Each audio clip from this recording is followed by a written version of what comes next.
السلام علیکم۔ قرآن ترجمہ سورۃ المؤمنون آیات 51 تا 118۔ اعوذ باللہ من الشیطان الرجیم، بسم اللہ الرحمن الرحیم۔ اور حکم دیا، اے پیغمبرو، کھاؤ پاک چیزیں اور کرو نیک کام، یقیناً میں ان سے جو تم کرتے ہو خوب واقف ہوں، اور بے شک یہ تمہاری جماعت ایک ہی ملت ہے، اور میں تمہارا رب ہوں، سو مجھ ہی سے ڈرو۔ مگر کر لیا لوگوں نے اپنے دین کو باہم ٹکڑے ٹکڑے، ہر گروہ اس پر جو ان کے پاس ہے مگن ہے، سو رہنے دو انہیں ڈوبا ہوا اپنی غفلت میں ایک وقت خاص تک۔ کیا یہ سمجھتے ہیں کہ یہ جو مدد دیے جا رہے ہیں ہم ان کو مال و اولاد سے، گویا ہم سرگرم ہیں ان کو بھلائیاں دینے میں؟ ہرگز نہیں، بلکہ یہ سمجھتے نہیں۔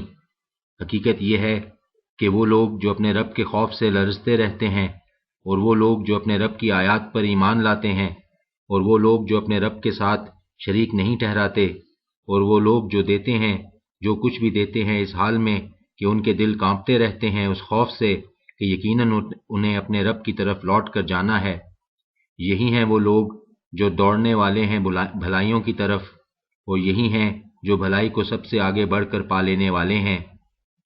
اور نہیں ذمہ داری کا بوجھ ڈالتے ہم کسی جان پر مگر اس کی طاقت کے مطابق، اور ہمارے پاس ایک کتاب ہے جو بیان کرتی ہے بالکل ٹھیک ٹھیک، اور لوگوں پر بہرحال ظلم نہیں کیا جائے گا، مگر ان کے دل غافل ہیں اس سے، اور ان کے پاس اور بہت سے کام ہیں اس کے علاوہ جو وہ کر رہے ہیں، یہاں تک کہ جب ہم مبتلا کر دیں گے ان کے خوشحال لوگوں کو عذاب میں تو وہ بلبلا اٹھیں گے، مت چلاؤ آج، یقیناً تم کو ہم سے کوئی نہیں بچا سکتا۔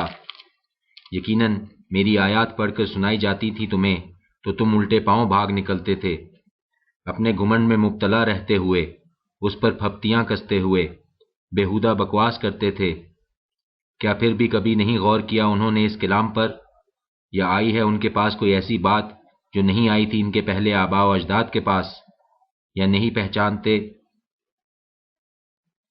پہچانتے ہیں یہ اپنے رسول کو، اس لیے یہ اس سے بدکتے ہیں؟ یا یہ کہتے ہیں کہ وہ دیوانہ ہے؟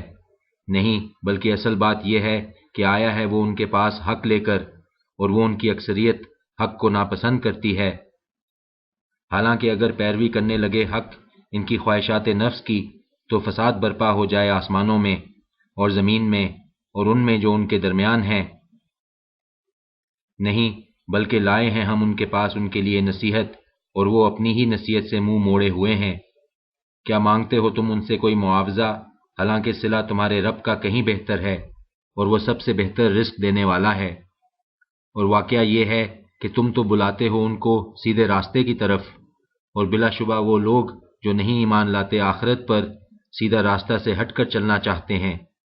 اور اگر رحم کریں ہم ان پر اور دور کر دیں ان کی تکلیف تو ضرور اصرار کریں وہ اپنی سرکشی پر اور بھٹکتے پھریں۔ اور یقیناً ہم نے مبتلا کیا ہے ان کو عذاب میں، لیکن نہ جھکے یہ اپنے رب کے حضور، اور نہ انہوں نے عاجزی اختیار کی، یہاں تک کہ جب کھول دیں گے ہم ان پر دروازہ سخت ترین عذاب کا تو یکا یک وہ اس حالت میں مایوس ہو کر بیٹھ جائیں گے۔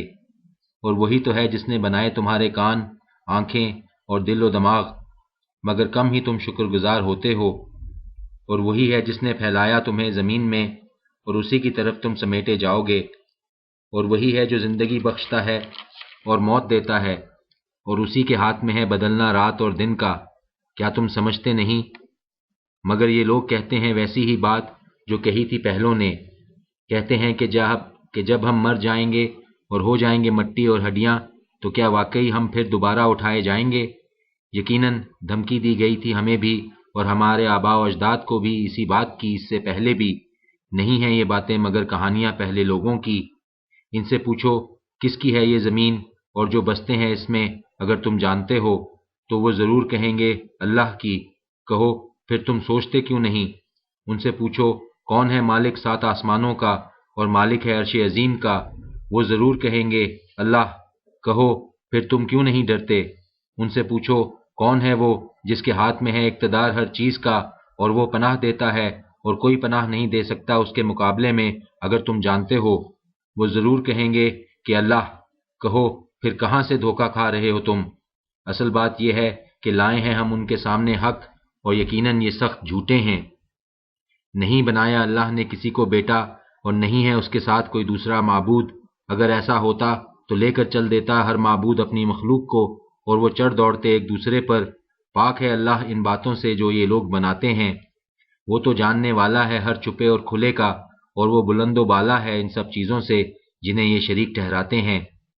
دعا کرو اے میرے مالک، اگر تو دکھائے مجھے وہ عذاب جس سے انہیں ڈرایا جا رہا ہے، تو اے میرے مالک نہ کیجیے مجھے شامل ان ظالم لوگوں میں، اور یقیناً ہم اس بات پر کہ دکھائیں ہم تم کو وہ عذاب جس کی ہم انہیں دھمکی دے رہے ہیں، پوری طرح قادر ہیں۔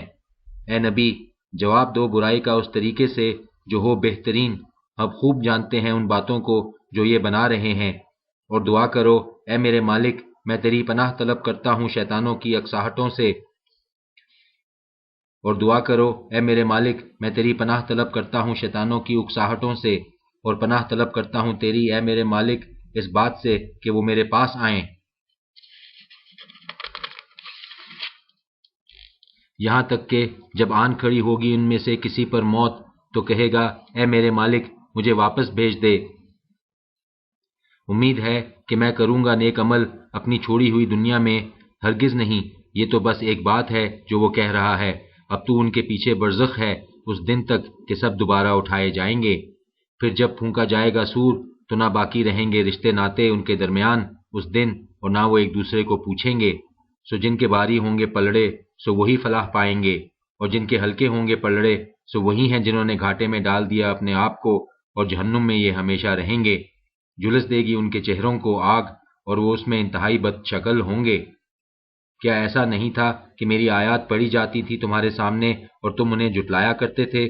وہ عرض کریں گے اے ہمارے مالک، چھا گئی تھی ہم پر ہماری بدبختی اور تھے ہم گمراہ لوگ، اے ہمارے رب نکال دے تو ہمیں یہاں سے، پھر اگر ہم دوبارہ ایسا کریں تو یقیناً ہم ظالم ہوں گے۔